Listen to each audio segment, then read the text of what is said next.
I didn't want you to type that in for nothing, Amy. Amy Samet's speech is called For the Love of the Game. It's manual speech number 4, how to say it. And this is a speech from the basic manual because Amy Samet is doing the basic manual again, even though she's been a Toastmaster for 17 years. Did that sound natural? Good. Please welcome Amy Samet with How to Say It.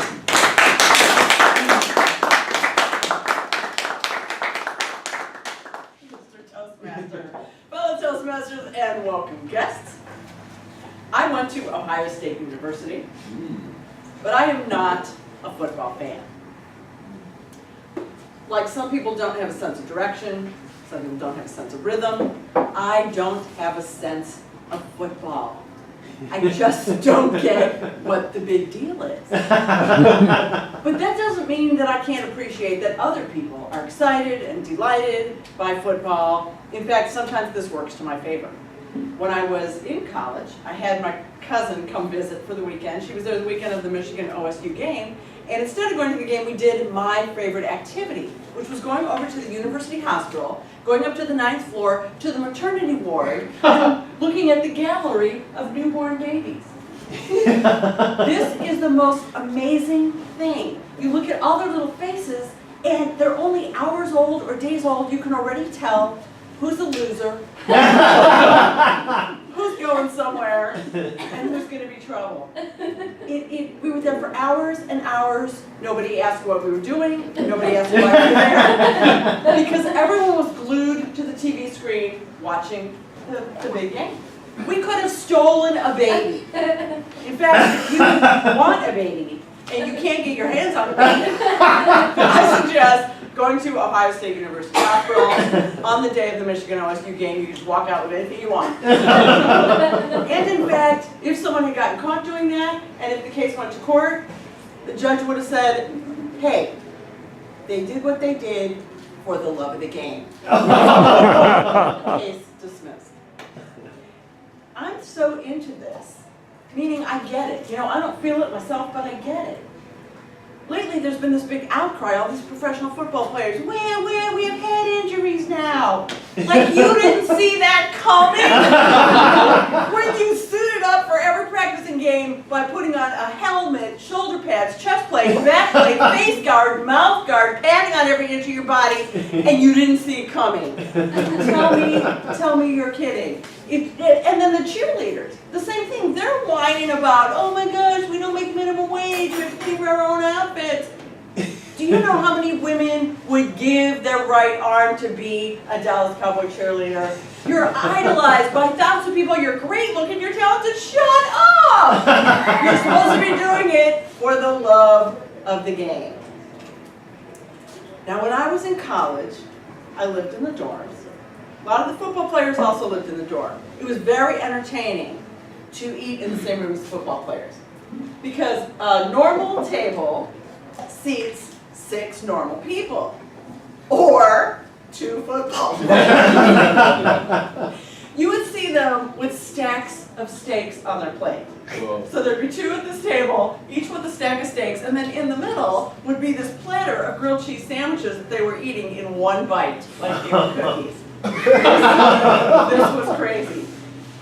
I was a resident advisor in the dorm, and one of the women on my floor was dating one of the football players, and it was mentioned to me at a staff meeting, oh, you got to tell Joe Robinson he can't spend the night in Ellen's room. I'm like, okay, I'll mention that to him next time. So Ellen's walking down the hall with Joe one day, and so she introduces him, and he extends his hand, and I shook his hand, and there was nothing left to say. Because I knew he could have killed me. Now the cafeteria where I always ate was used as a shortcut sometimes because it was freezing cold outside all the time. So to get from one dorm to another, I often used the cafeteria. But one night after dinner, when I knew the cafeteria was closed and I started to cut through, I opened the door and I realized as soon as I opened the door that the football players were having study hall that night. And it was curious to me that it was so quiet. because the football players have a reputation for being a rowdy bunch, and they were just so focused on their work. And then I realized that 3 feet away from me was this grumpy old man with his arms folded over his chest, overlooking them like a prison guard. And that man was Woody Hayes. And I very quickly backed out of the room and left because I didn't want him to hit me. Yeah. And that was 1978, just months before that fateful game when Woody Hayes punched a player in the throat on national TV during the Gator Bowl.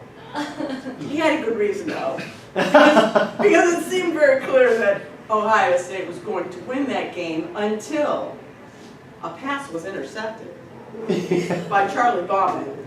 So what else could Woody do but grab him by the back and uppercut him right in the throat? It's crazy. You can see this clip on YouTube. You have to watch it in slow motion to catch it all, but indeed, he does kind of set up the punch and then go right in for it, and it is abundantly clear that this was not the first time he had punched a guy. Yeah. But the most interesting thing about this story is, Woody was asked to resign. He said, "No, you don't want me around. I'm not going to do your job for you. You got to fire me." And he was fired the next morning. And he never apologized. But here's what's really fascinating. Nobody held it against him. Fans still loved him, the players still loved him, the other coaches still held him in the highest esteem. He was still loved, revered, and respected. In 1983, he was inducted into the Football College Hall of Fame. Thank you very much. In 1986, Ohio State gave him an honorary doctorate degree. When he died in 1987, his funeral was at Ohio Stadium with 15,000 in attendance, and then they dedicated a gazillion-dollar athletic facility in his name. He's still a hero to this day, if anything, even more popular due to his crazy notoriety. He believed in discipline, he believed in hard work, he believed in winning, he didn't want to lose, he really wanted to win. He really, really wanted to win. And usually he did. And everyone forgives him because he did it for the love of the game.